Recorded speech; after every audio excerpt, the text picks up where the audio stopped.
semuanya, aku Gina dan siap mengikuti UTS 2021. Simak videonya ya. Bismillahirrahmanirrahim. Assalamualaikum warahmatullahi wabarakatuh. Izin untuk memperkenalkan diri, nama saya Miftah Gina Zakia dengan NIM 12120202146 kelas PAID semester 1. Di sini saya akan menjelaskan materi Arab Pra-Islam mata kuliah Sejarah Peradaban Islam. Mau tahu tentang bagaimana sih Arab Pra-Islam di zaman dahulu? Kita traveling ilmu dulu yuk ke materi Arab Pra-Islam. Jadi, sebelum kita memahami Arab Pra-Islam, kita harus mengetahui terlebih dahulu peta konsep yang akan kita bahas pada materi yang akan dijelaskan pada video ini. Baik, yang pertama itu ada letak geografis Jazirah Arab. Yang kedua ada sistem politik dan kemasyarakatan. Yang ketiga ada sistem kepercayaan dan kebudayaan.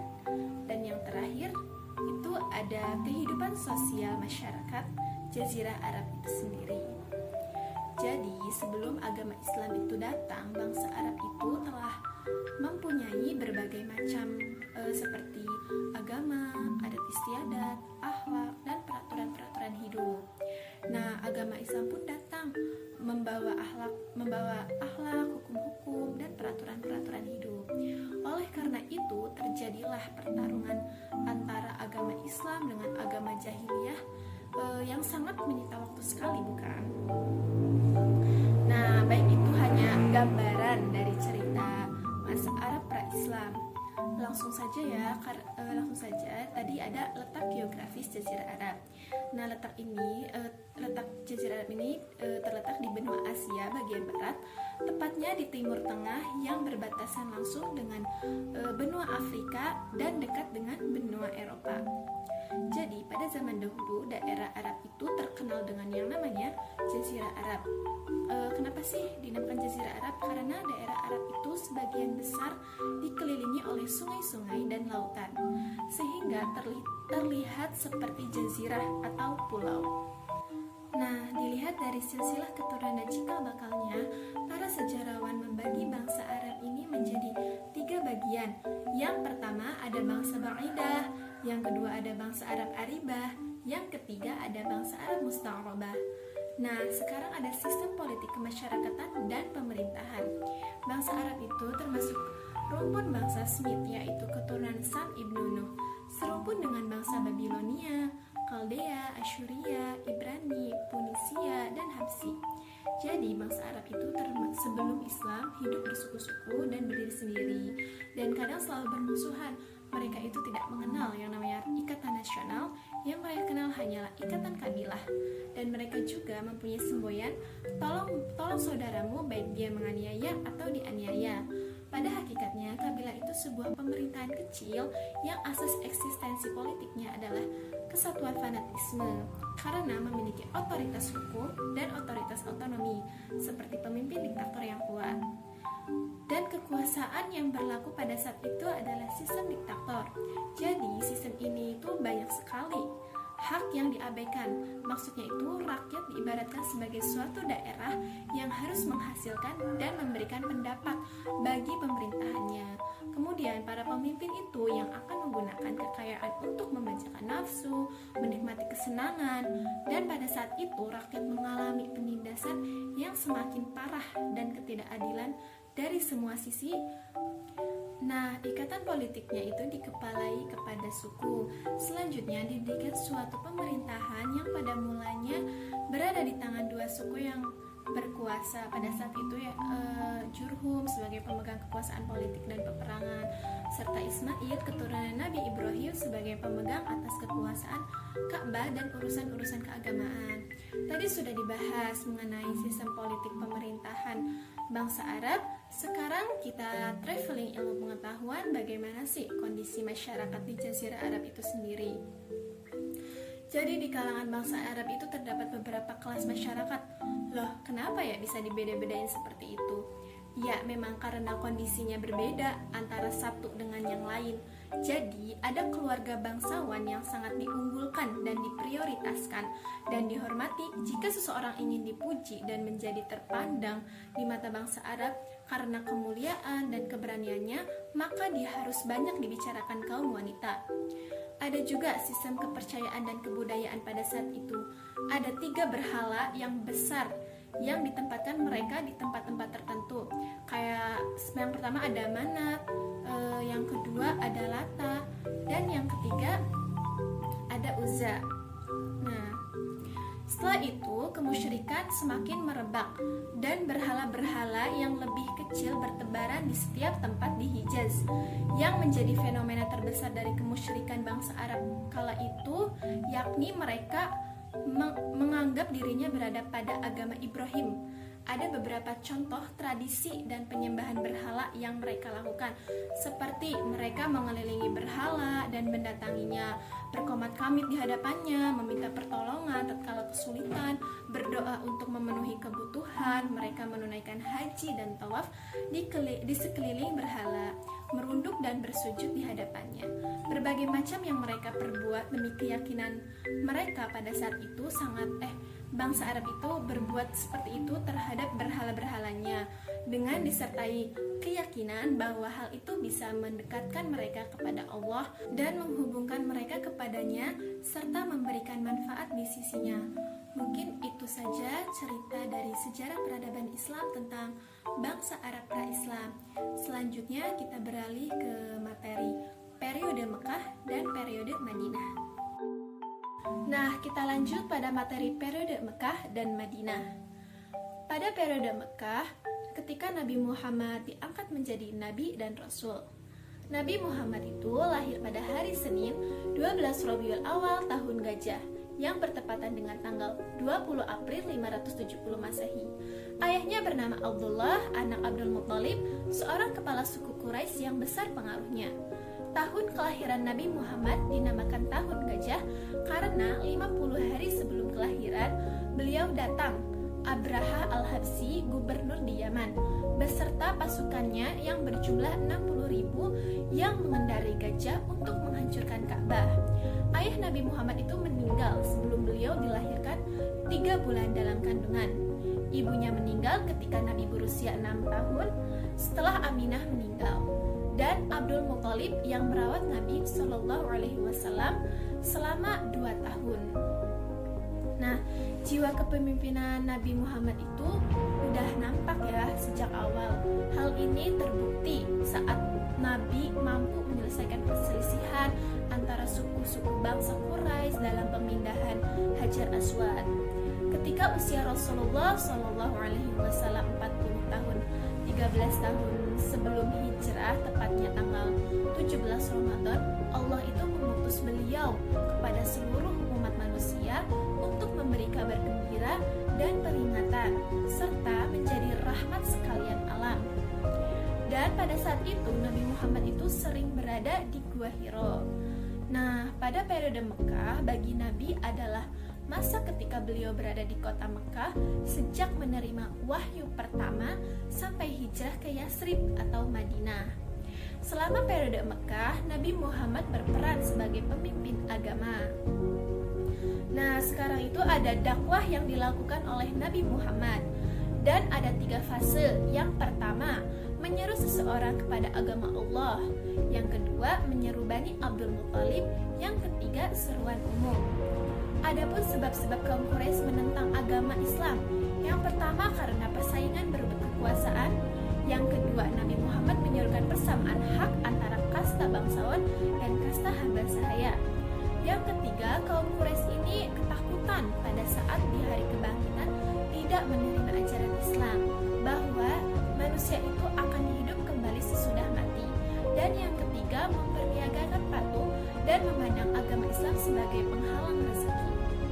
Nah, adapun peran Nabi Muhammad yang kedua yakni sebagai seorang pendidik. Tempat yang digunakan dalam membangun umatnya adalah rumah Al-Arqam. Nah, selanjutnya ada periode Madinah. Periode Madinah bagi Nabi adalah masa ketika beliau berada di kota Madinah sejak hijrah sampai beliau wafat. Adapun faktor yang menunjukkan bahwa Madinah sebagai alternatif dalam mengembangkan Islam secara universal, diantaranya yang pertama adalah Madinah, tanahnya subur, yang kedua adanya dukungan sahabat penolong Ansor demi perkembangan Islam, yang ketiga adanya hasrat kuat dari suku-suku seperti Aus dan Khazraj. Nah, pada periode Madinah, Nabi berperan sebagai kepala agama dan kepala pemerintahan. Adapun langkah-langkah yang dilakukan Nabi Muhammad dalam membangun masyarakat Islam di Yathrib, yaitu mengubah nama Yathrib menjadi Madinah. Yang kedua, mendirikan masjid. Yang ketiga, membentuk pasukan tentara untuk mengantisipasi gangguan yang dilakukan oleh musuh. Baik, selanjutnya kita beralih ke materi peradaban Islam pada masa Khalifah Abu Bakar As-Siddiq. Kita kenalan sedikit dulu yuk tentang biografi Abu Bakar.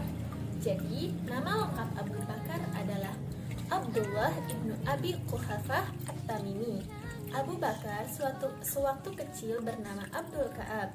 Kemudian diganti oleh Nabi menjadi Abdullah karena ia paling cepat masuk Islam. Nah, menurut As-Suyuti, nama Abu Bakar adalah Atiq karena terpeliharanya terbebas dari api neraka. Ia juga diberi nama kunyah Abu Bakar yang artinya orang yang lagi-lagi betul telah masuk Islam. As-Siddiq merupakan gelar yang diberikan kepadanya setelah dia membenarkan peristiwa Isra Mi'raj Rasulullah SAW. Nah, adapun proses pengangkatan Khalifah Abu Bakar As-Siddiq. Yang pertama pada saat setelah Nabi Muhammad SAW wafat. Yang kedua terjadi pertemuan antara pemuka Muhajirin dan Ansor di Saqifah. Yang ketiga, salah satu dari Ansor mengusulkan supaya dari kelompok Muhajirin dan Ansor itu agar ada seseorang pemimpin. Yang keempat, Umar mencalonkan Abu Bakar dan akhirnya terpilih sebagai pengganti Rasulullah SAW. Nah, adapun keberhasilan yang dicapai pada masa Khalifah Abu Bakar As-Siddiq, jadi sistem pemerintahan yang dijalankan Abu Bakar itu bersifat sentralistis. Jadi, apa keberhasilannya? Yang pertama, perang Riddah, atau dalam perang ini beliau berhasil memerangi orang-orang yang keluar dari ajaran Islam, seperti nabi palsu, orang yang tidak mau membayar zakat. Yang kedua, melanjutkan rencana Nabi. Yang ketiga, prestasi Abu Bakar dalam melakukan kodifikasi Al-Quran, memperluas wilayah kekuasaan Islam, dan memerangi orang yang murtad. Baik, kita lanjutkan pada materi pertemuan kelima silabus 4 tentang materi sejarah peradaban Islam pada masa Khalifah Umar bin Khattab. Nah, Umar bin Khattab ini dilahirkan 13 tahun setelah tahun gajah. Umar berasal dari kalangan keluarga yang terpandang, dari suku Adli yang termasuk rumpunan suku Quraisy. Umar itu tadinya menyandang gelar Abu Hafs, dan setelah masuk Islam, ia menerima gelar Al-Faruq yang artinya pembeda antara hak dengan yang batil. Islamnya Umar ini membawa pengaruh yang sangat besar bagi perjuangan Nabi Muhammad SAW dan perkembangan agama Islam. Hal ini dikarenakan Umar merupakan sosok yang tegas dalam membela syiar agama, sehingga tidak seorang pun dari kalangan Quraisy yang berani menentangnya. Nah, adapun proses pengangkatan Khalifah Umar, beliau itu diangkat sebagai khalifah melalui penunjukan sesudah memusyawarahkan dengan kaum muslimin. Abu Bakar itu menunjuk Umar sebagai penggantinya. Hal itu terjadi karena pada saat Nabi Muhammad SAW tidak menentukan penggantinya itu siapa sebelum Nabi wafat. Nah, adapun keberhasilan yang dicapai pada masa Khalifah Umar bin Khattab, yaitu yang pertama adalah penataan administrasi pemerintahan, yang kedua melakukan ijtihad, dan yang terakhir adalah perluasan wilayah. Baik, tadi kan sudah dijelaskan mengenai pemaparan tentang Khalifah pada masa Abu Bakar dan Khalifah Umar bin Khattab. Sekarang kita bercerita tentang sejarah peradaban Islam pada masa Khalifah Utsman bin Affan. Jadi nama lengkap Utsman bin Affan ini ialah Utsman ibnu Affan ibnu Abil As ibnu Umayyah. Utsman bin Affan ini dijuluki di kalangan kaum muslimin dengan nama Zunurain yang memiliki arti dua cahaya. Nah, dari golongan Bani Umayyah, Utsman ini termasuk orang yang pertama memeluk Islam atas ajakan Abu Bakar As-Siddiq dan termasuk kelompok sahabat as-sabiqunal awalun yang dijamin masuk surga. Setelah Khalifah Umar bin Khattab wafat, Utsman bin Affan ini terpilih menjadi khalifah ketiga. Pemerintahannya itu berlangsung selama 12 tahun. Ada juga keberhasilan yang dicapai pada masa Khalifah Utsman bin Affan, yaitu kekhalifahan Utsman ini dibagi menjadi dua periode. Yang pertama, periode stabil yang berlangsung selama 6 tahun, dan yang kedua, periode pergolakan dan instabilitas yang berlangsung pada masa 6 tahun terakhir masa pemerintahannya. Keberhasilan yang dicapai pada masa Khalifah Utsman bin Affan antara lain: yang pertama, ekspansi wilayah, yang kedua, pengkodifikasian Al-Quran, yang ketiga, nepotisme, dan yang terakhir adalah pemberontakan. Alhamdulillah, sekarang adalah materi yang terakhir, yaitu sejarah peradaban Islam pada masa Khalifah Ali bin Abi Thalib. Nah, nama lengkap Ali bin Abi Thalib ialah Abdul Muthalib bin Hashim bin Abdul Manaf al-Habsyi al-Quraisy. Beliau itu lahir pada tahun 21 sebelum hijrah. Ali itu termasuk orang yang pertama menyatakan imannya bersama Khadijah dan Zaid dalam umur yang relatif masih kecil. Ali juga memiliki gelar Harrama Allah atau Wajhahu, dikarenakan jiwa dan kepribadiannya yang tidak pernah dinodai pemujaan berhala kaum jahiliyah. Ali itu termasuk salah seorang dari 3 tokoh Abu Bakar dan Umar yang telah mengambil pengetahuan dan budi pekerti. Beliau itu terkenal dengan kecerdasannya dan menguasai banyak masalah keagamaan secara mendalam. Sifat yang dimiliki oleh Ali ini adalah sosok yang pemberani dan keperkasaannya itu tercatat dalam sejarah Islam. Sehingga keberaniannya itu ia mendapat gelar The Lion of Good. Nah, selain terkenal dengan keberaniannya, ia juga terkenal sebagai orang yang dermawan, sederhana, terbuka, dan lapang dada. Selama hidupnya, Ali menikah dengan 9 wanita dan mempunyai 19 orang anak putra-putri. Sikap dan sifat Ali tersebut mempengaruhi dalam menetapkan kebijakan-kebijakan dan menyelesaikan masalah-masalah yang timbul dalam pemerintahannya. Nah, sekarang kita beralih ke proses pengangkatan Khalifah Ali bin Abi Thalib. Jadi, pengangkatan Ali bin Abi Thalib itu menjadi khalifah itu ada sekelompok kecil masyarakat yang tidak menerimanya. Menurut Mahmud Nasir, bahwa orang yang pertama membaiat Ali menjadi khalifah adalah Abdullah ibnu Sabah.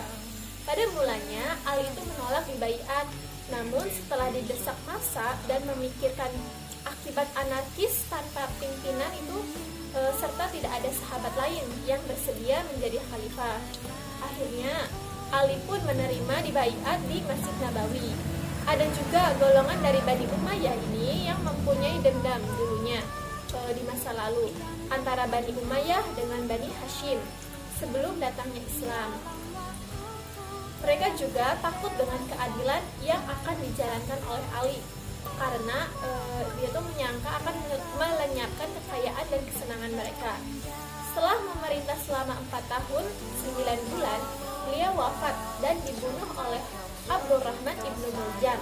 Dia ini salah satu pengikutnya yang menjadi Khawarij setelah perang Siffin yang diselesaikan dengan jalan tahkim atau arbitase.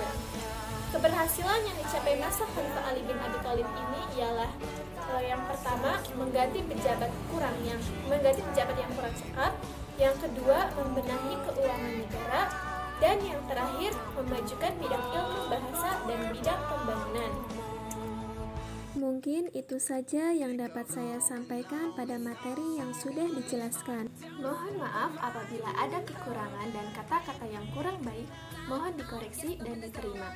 Saya Miftah Gina Setia, cukup sekian dan terima kasih. Wassalamualaikum warahmatullahi wabarakatuh.